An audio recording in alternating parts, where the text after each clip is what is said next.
Good morning, everyone, and welcome. Welcome to the Unitarian Universalist Church of Buffalo.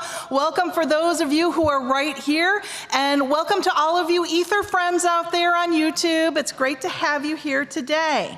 We are overjoyed that you are with us today, and we are blessed to be in a space of worship, whether in person or electronic, and we acknowledge that the land upon which our church stands rests upon the traditional territory of the Haudenosaunee, the original people of this land who continue to call for justice and self-determination. My name is Julie Taylor, and I'm a worship associate at the Unitarian Universalist Church of Buffalo, and I am pleased as punch to support the Rabbi Jonathan Freirich, who will be giving our sermon today.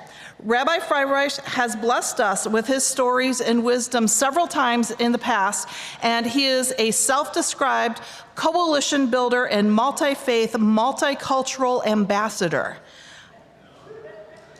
Those are heady words. Yes. I try. Big thanks to Jesse Downs and the music team, who have an incredible slate of music for us today. And of course, the tech team in the back. I see John, I see Josh back there. Great job to all of you making sure that we are broadcasting live on YouTube. I've got 4 announcements today. First, let's call up Bridget Evans. Yay, Bridget. Bridget would like to talk to us about the capital campaign.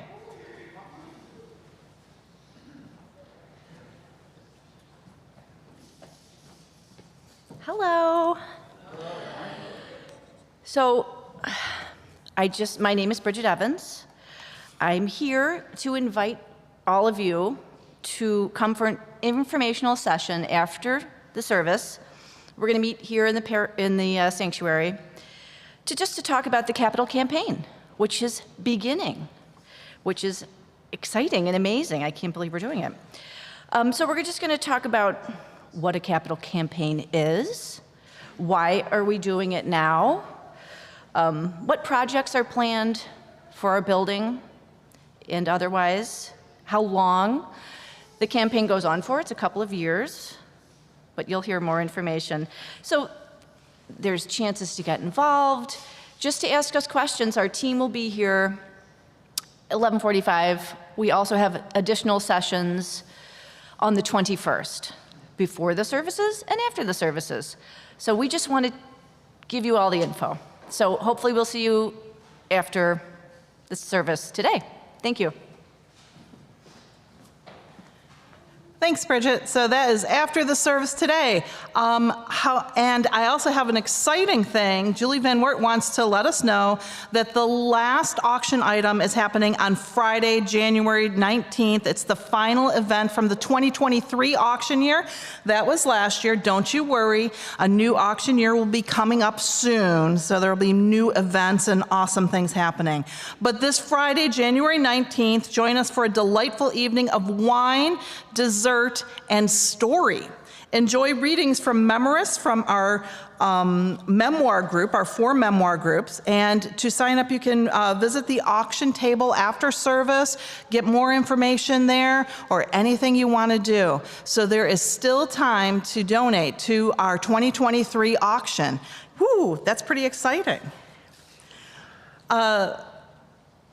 Hi, Carol wants to remind us that there is a racial healing circle on Wednesday, January 17th at 6 p.m. in the parish hall. The facilitators are from our October 2023 Share the Plate partner, Native American Community Services. To sign up, please see the poster on the bulletin board in the parish hall. Now, Hi pointed out to me where this poster is. It's actually by the kitchen door. So if you want to go sign up for that, go see the kitchen door, and that's where it is. And finally, we have a musical selection, again, from our own Michael Harris, who's going to tell us about his new class. In February, there's going to be a performance of Mozart's opera, The Magic Flute, which we're all very excited about, produced by Sotto Voce, led by Jesse Downs. And as an adjunct to that event, I am going to be having a class starting this Wednesday at 9:30 that's going to be dealing with all the operas of Mozart, and we'll see how he came to write that great masterpiece. I call the course Zaubermusik, musical magic. And what's magic about the music of Mozart? Well, I'll tell you in this little song, sung to the tune of Non più andrai from The Marriage of Figaro. Let's explore all the operas of Mozart, how their power and beauty can slay us. You'll salute and applaud Amadeus, hail the genius when only a boy. They are operas that never dismay us with their endless expression of joy.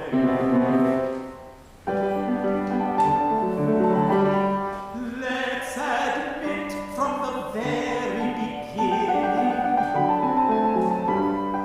Wolfgang's music was winsome and winning. Comic operas that left people grinning, opera seria that left them in tears, youthful wonders unseen for years. Schuldigkeit and Mitridate, Scipione, il re pastore, la vinta semplice. Let's go on with the operas of Mozart, celebrate all his great masterpieces. Our amazement and awe never ceases when we think he lived 35 years. On the stage, his achievement increases, work that leaves far behind all his peers. Figaro, Idomeneo, Don Giovanni, magic flute, with Così and with Serragno, Mozart's magic seeds bore fruit. In this course will plumb the root. No one else could substitute. If you want to get in on the Mozart magic, see me in the parish hall after the service. Thank you.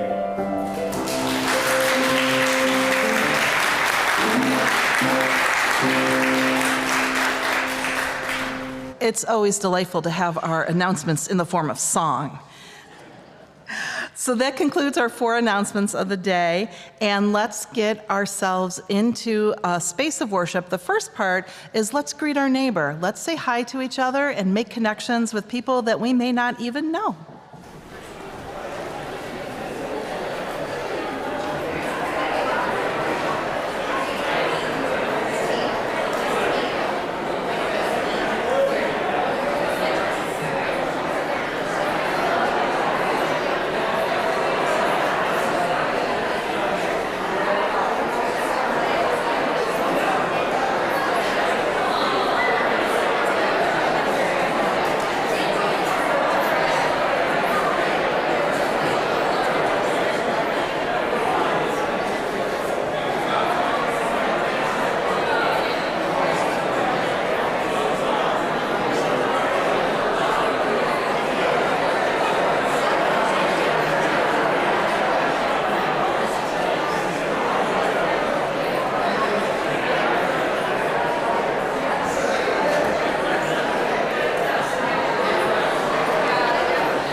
So sorry to interrupt our socializing.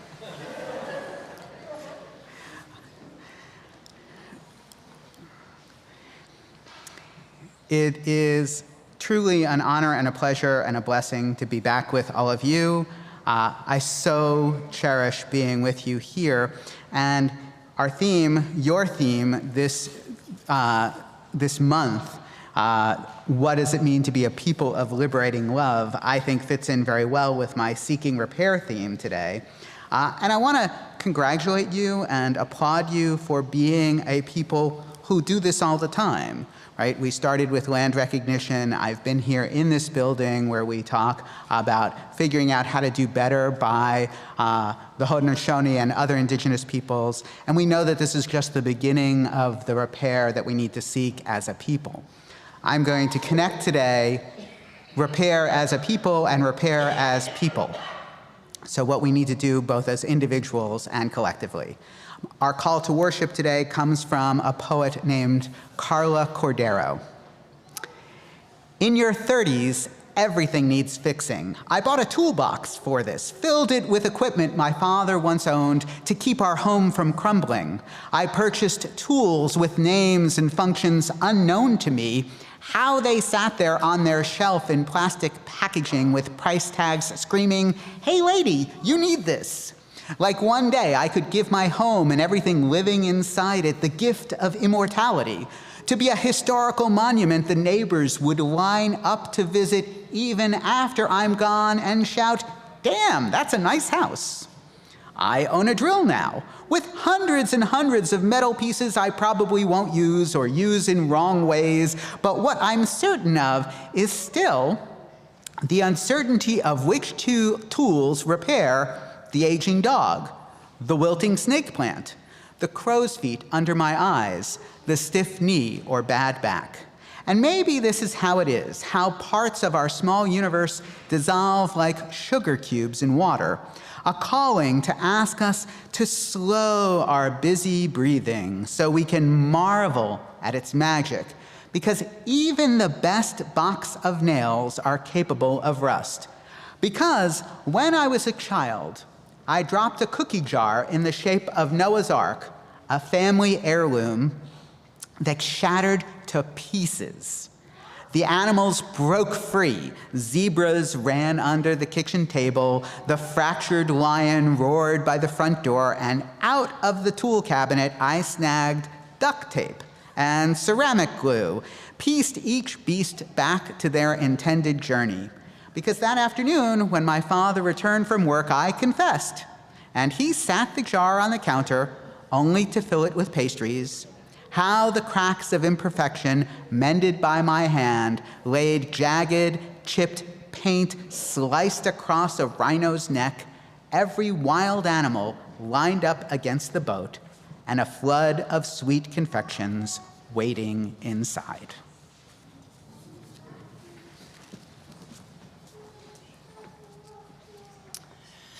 Let us rise in body or spirit as we recite the words of our chalice lighting as written in your order of service. We gather in loving community, creating a shared vision of compassion and dignity for all to radically transform the world in which we live. Let's remain standing and sing hymn number 318 in your gray hymnal, We Would Be One. Oh,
hide a mic for you right I now. know. Thank you.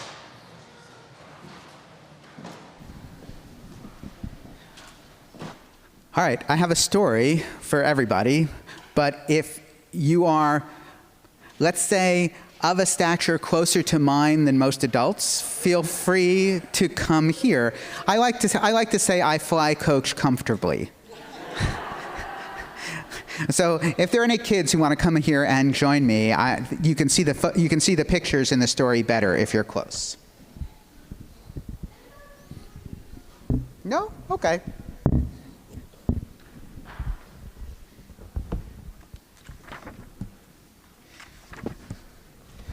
This story is called Jeremy Draws a Monster. Oh, good. Thank you. If you're here, I'm going to sit too. There we go. All right, so Jeremy lived on the top floor of a 3-story apartment building.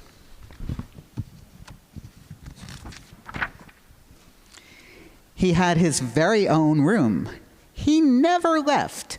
He never went outside. One day, Jeremy took out his fancy pen and started to draw. He began at the top and continued over to the other side. Jeremy drew a monster. It's a big monster. "Arg," said the monster. "Draw me a sandwich. I'm hungry." The monster did not say thank you. "Draw me a toaster," growled the monster. "I like toast." "Draw me a record player. It's too quiet around here." "Draw me a checkerboard. I want to play checkers." "Draw me a comfortable chair." Is this a nice monster? No, it's not. "Draw me a television. I want to watch the game." "And draw me a hot dog, too." "Draw me a telephone. Somebody might call." "Draw me a piece of cake. I want dessert." Then the monster said, "Are you going to sit here all day? Draw me a hat. I'm going out."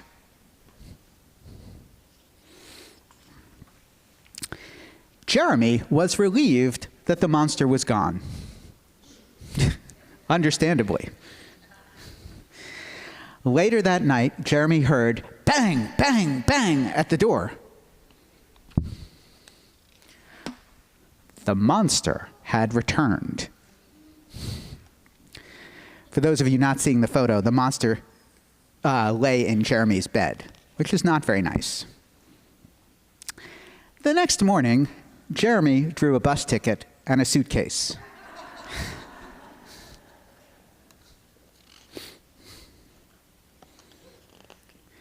Sorry, my two-handedness with microphone and book is not as good as I'd like it to be.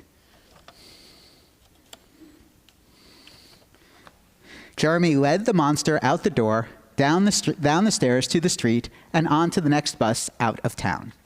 Oh, thank you. There's this beautiful picture of the bus leaving with the monster. So now Jeremy is down on the street, and the kids say, "Do you want to play ball?" asked the neighbors. "Okay," Jeremy said.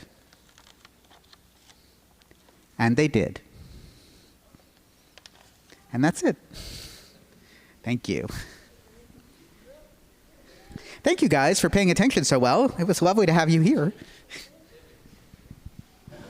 Let's join in singing our children as they go off to their classes.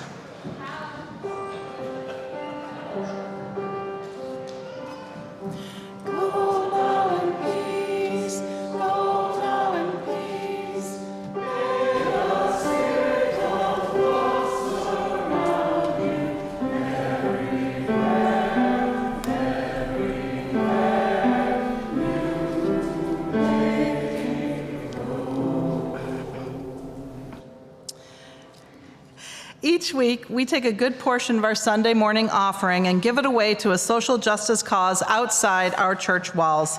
This month, our Share the Plate recipient is Our Mommy Village. Our Mommy Village has grown from humble beginnings into a vibrant community hub offering doula services, breastfeeding consultations, healthy lifestyle encouragement through weekly lunches, bi-weekly village meetups, and extended postpartum care up to a year. I am pleased to welcome the founder, Shana Broughton, to the pulpit.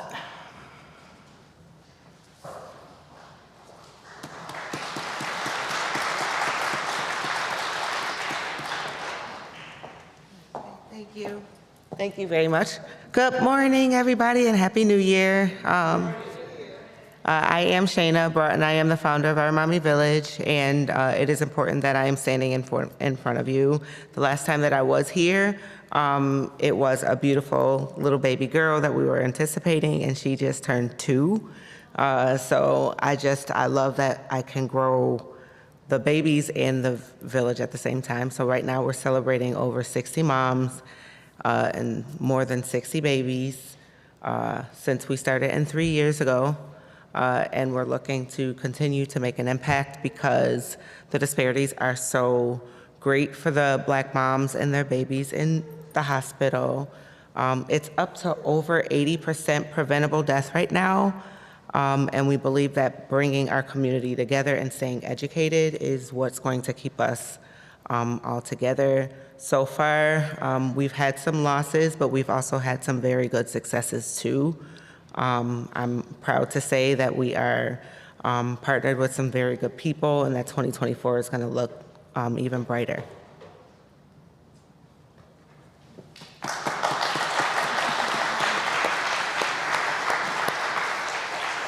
Thank you, Shana. You can donate in several ways, mail a check to the church, YouTube, or you YouTube folks, you can drop cash into the collection plate, or go online to the church website, buffalouu.org, and donate through PayPal. Even better, set up recurring donation through your bank account or your church. And the end result is the same. We give to these causes to support the values of our faith. Give generously as you can so that we can live into our values.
Now let us enter into a moment of meditation and contemplation with these words from Adam Slate.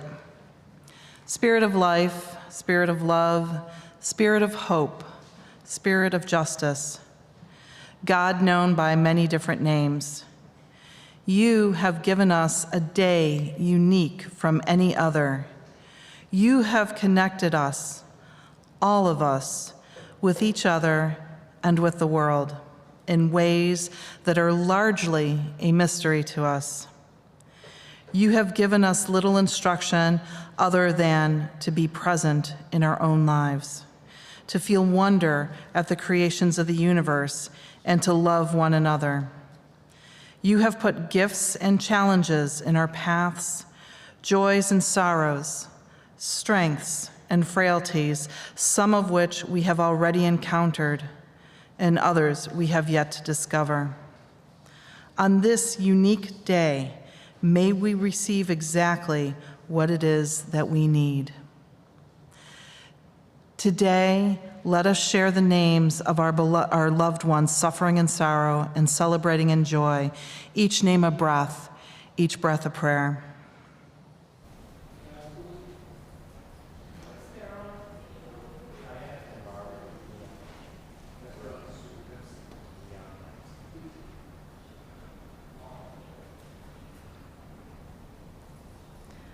The breath of nature is upon us.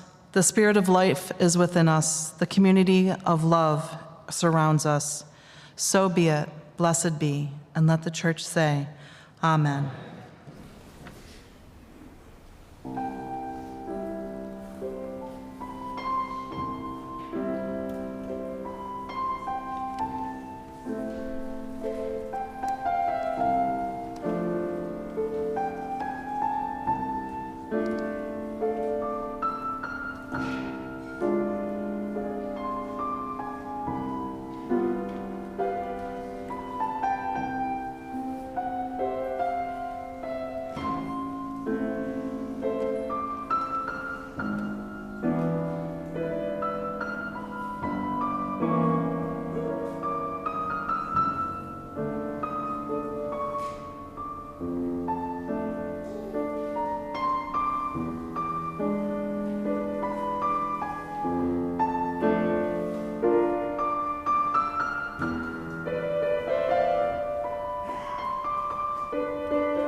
Beautiful. Thank you, as always, to Bruce and to all the amazing music that we have here. It's such an inspiration and a comfort to share with all of you.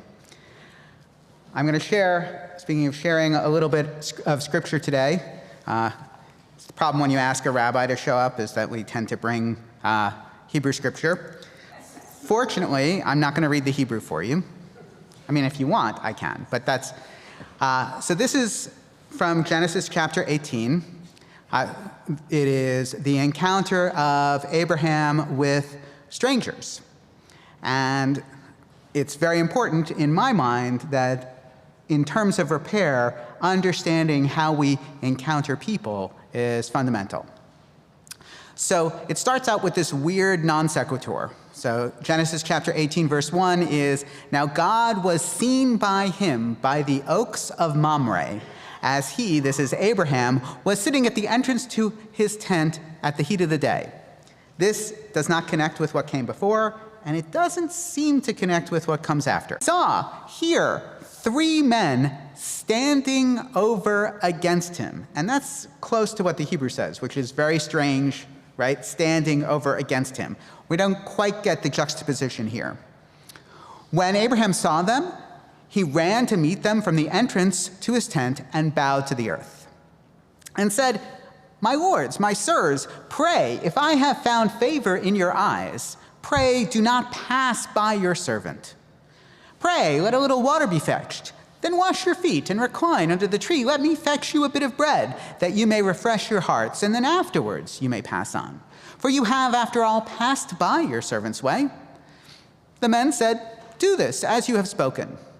Now, by the way, there is a little bit of patriarchy and sexism going on here. Abraham makes an offer that he's not exactly going to do entirely himself.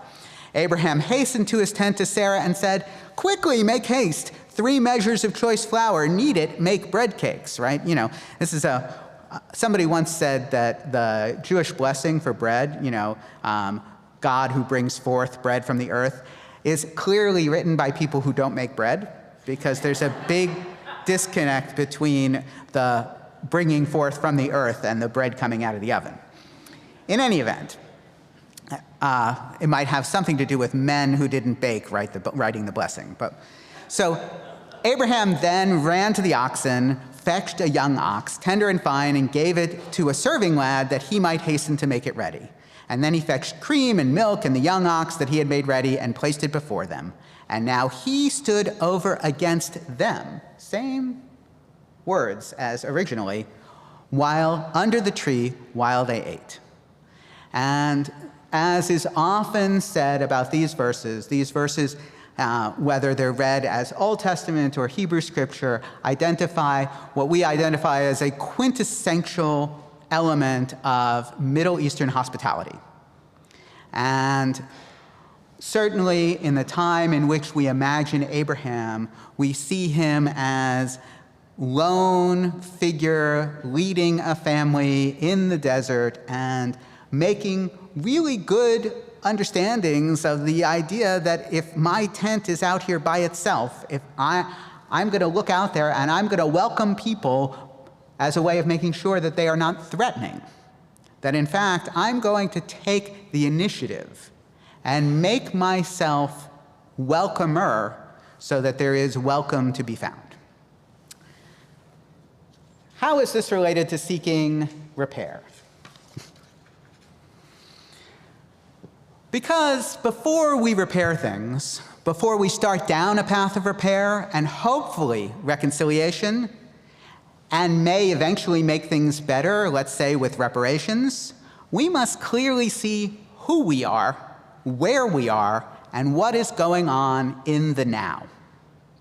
When we do this honestly, compassionately, let's admit something, I'm going to say maybe slightly radical.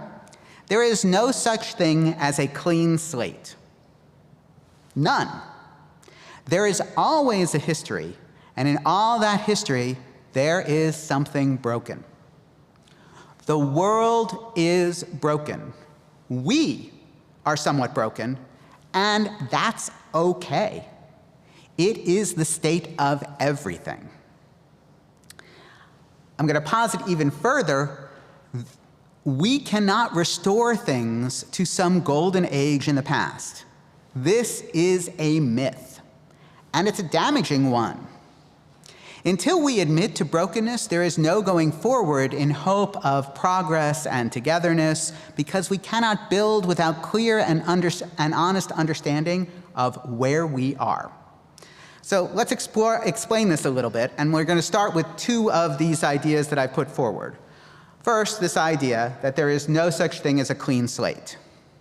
I mean, this is contrary to a lot of our teachings. We like to think that we start fresh with people, right? That when we have just met someone, there's no history. We talk about the importance of first impressions as if this is entirely in our control. I'm proposing a different way of thinking about this. Every time we encounter someone new, we bring everything about us to that encounter. When I meet a stranger, there are a host of things that I bring into that relationship before I even extend my hand in friendly greeting. Ethnicity, gender, age, to name 3 big visible markers of identity, make who I am clear, and they also give me an opportunity to take a posture of repair. I am, pretty evidently, an upper middle class, cisgendered, white American, middle-aged man, which means that almost everyone I meet who does not share all of those attributes, I have to accept that I've probably received advantages that may have been, at least in part, at that person's expense. Let me repeat that, because it's important.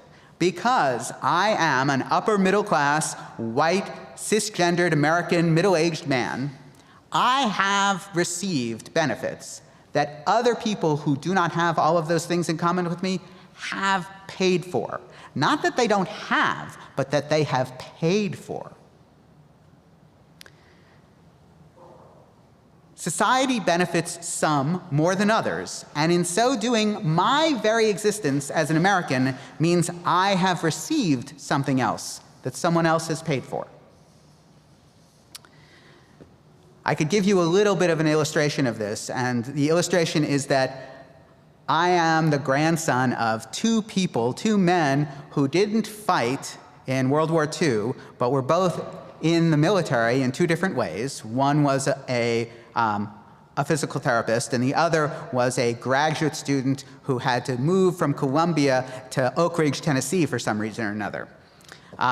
He didn't do anything important at Oak Ridge, but he was one of the many chemists working with stuff there. Both of those grandparents, even though they didn't need it, received the benefits of the GI Bill in their mortgages in subsequent years. Many people did not receive those benefits, and they happened to mostly have been African Americans who fought in World War II. So those people literally paid for benefits that my family received and I'm still benefiting from today, just as an example. We now live in a world where it is likely that the places in which we meet people already tell us something about what's going on with them and tells them something about us too. You might have noticed I'm Jewish. Oh, come on, that's not funny? I'm not a comedian, but that is funny.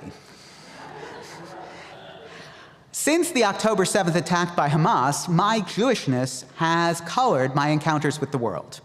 Even as the entire range of emotions, connections, and opinions among Jews from Israel, among Jews about Israel, is incredibly diverse. We do not agree, to say the least. When I say that there is no clean slate, this is what I mean. Every encounter starts out with preconceptions to our advantage and disadvantage, and most of the time, we don't know which are which. This means that if we aren't ready from the outset to make repairs, we may be stumbling into difficulties instead. In an initial encounter with somebody, we need to think, how can I repair this relationship to begin with? What can I do? How can I listen? How can I be more present? How can I be better in this moment? Because I don't know what damage we already suffer from. Second idea, there is no restoration. There is only repair and progress on the hopeful end of things, or on the skeptical, unfortunate end of things, allowing things to fall apart in disrepair, or God forbid, intentionally tearing them down instead. Let's be clear, this is not an us and them challenge. This is an all of us thing to work on. I am just as susceptible to the pitfalls of the perfect experience in the past and trying to reclaim it. I believe it's inherent in the way we remember things. An example. As a teenager, camping out, hiking, actually this was in Northwest Washington in the Mount Baker National Wilderness, I experienced the perfect cup of hot chocolate.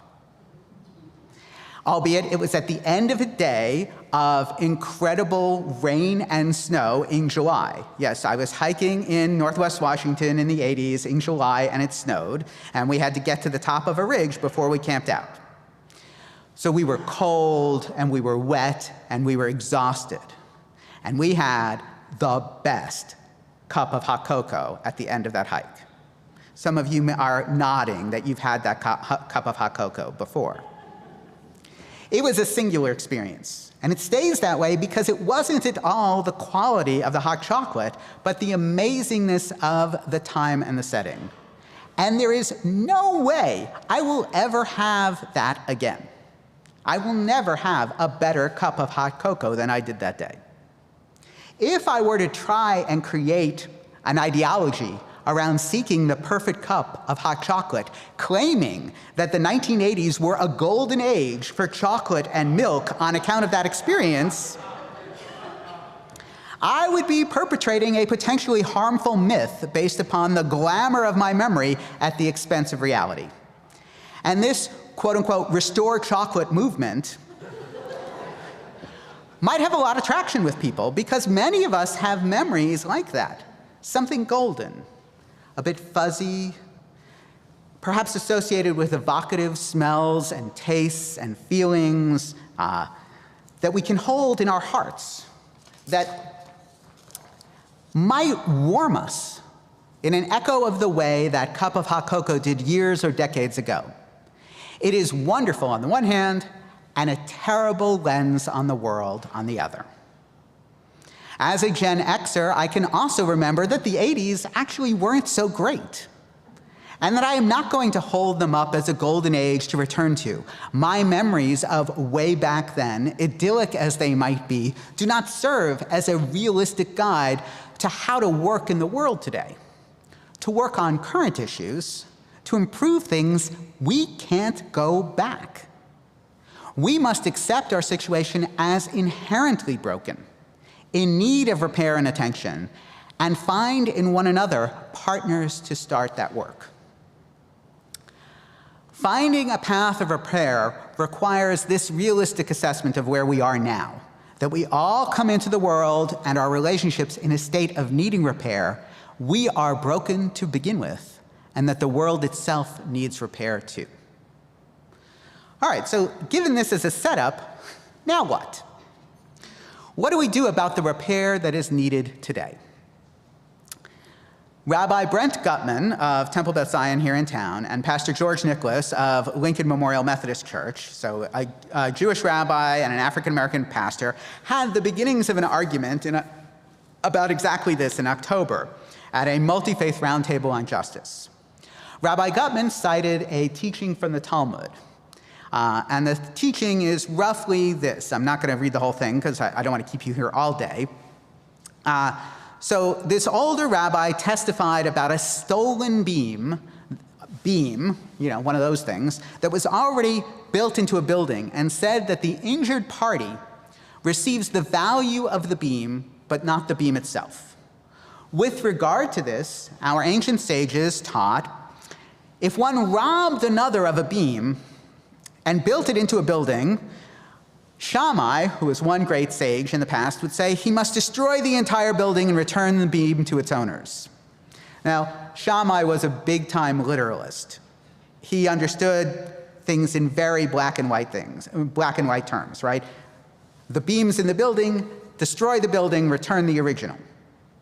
Hillel, on the other hand, who is much more of a humanist, much more often reasonable. He's less hardline.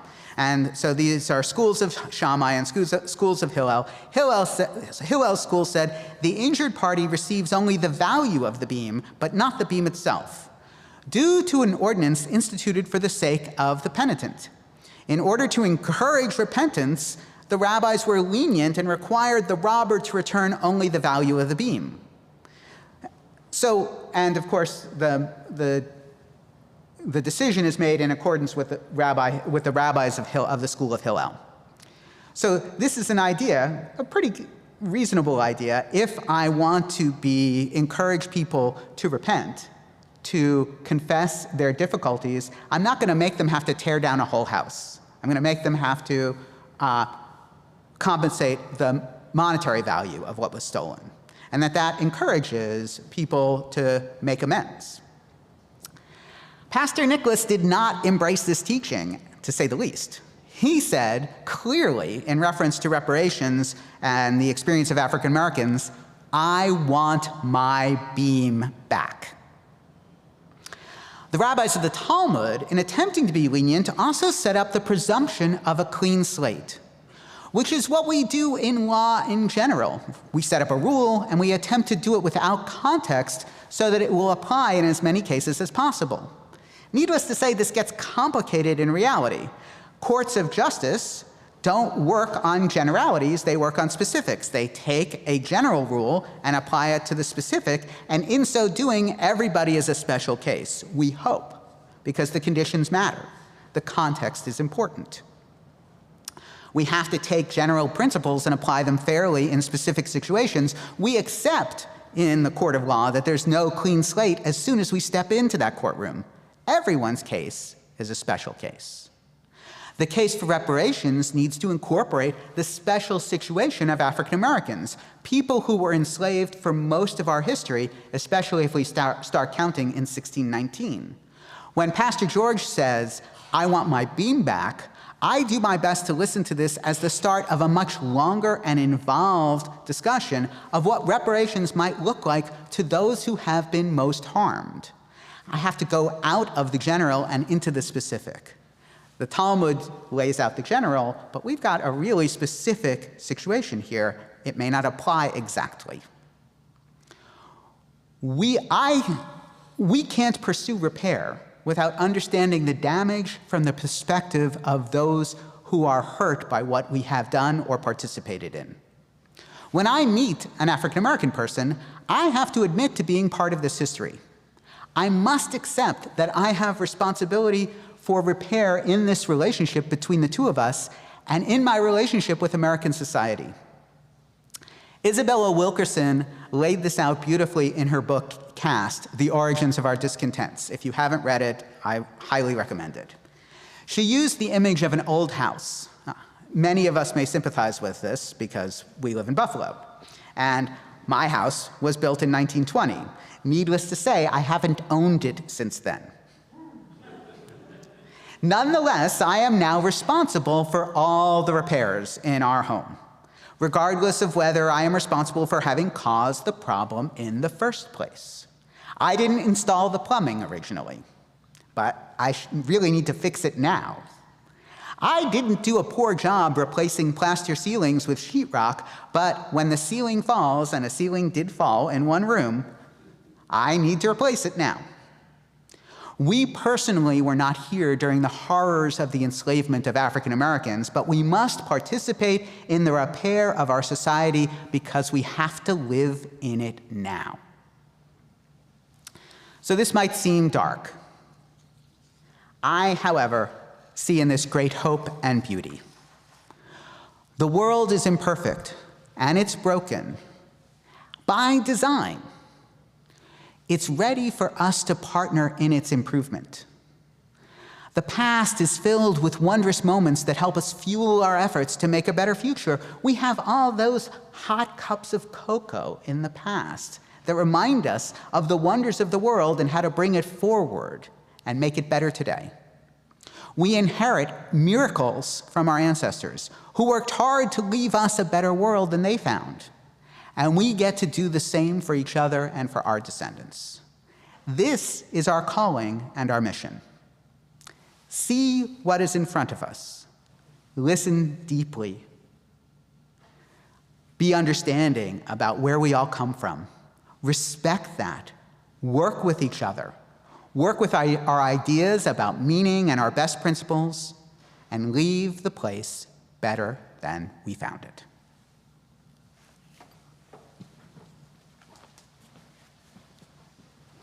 Let's sing. Let's rise in body or spirit and sing hymn number 134 in your gray hymnal, Our World is One World.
Recite with me the words for extinguishing our chalice as written in your order of service. As we extinguish the flame of this chalice, may we carry its light with us into the world in the power of peace, faith, justice, and love.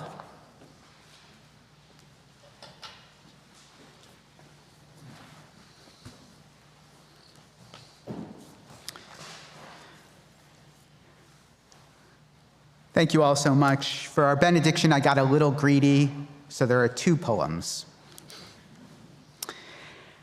So this is called Cento Between the Ending and the End by Cameron Awkward Rich. Sometimes you don't die when you're supposed to. And now I have a choice, repair a world or build a new one inside my body. A white door opens into a place queerly brimming, gold lights so velvet gold it is like the world hasn't happened. When I call out, all my friends are there. Everyone we love is still alive, gathered at the lakeside like constellations. My honeyed kin, honeyed light beneath the sky, a garden blue stalks, white buds, the moon's marble glow, the fire, distant and flickering, the body whole bright-winged, brimming with the hours of the day, beautiful, nameless planet. Oh, friends, my friends, bloom how you must, wild until we are free. And then another hopeful note. This is called the Luzumiyat of Abu al-Ala, and it's translated from the Arabic by Amin Rahani. Apply thy wit, O sibling, here and there, upon this and upon that, but beware, lest in the end, better at the start, go to the tinker for a slight repair.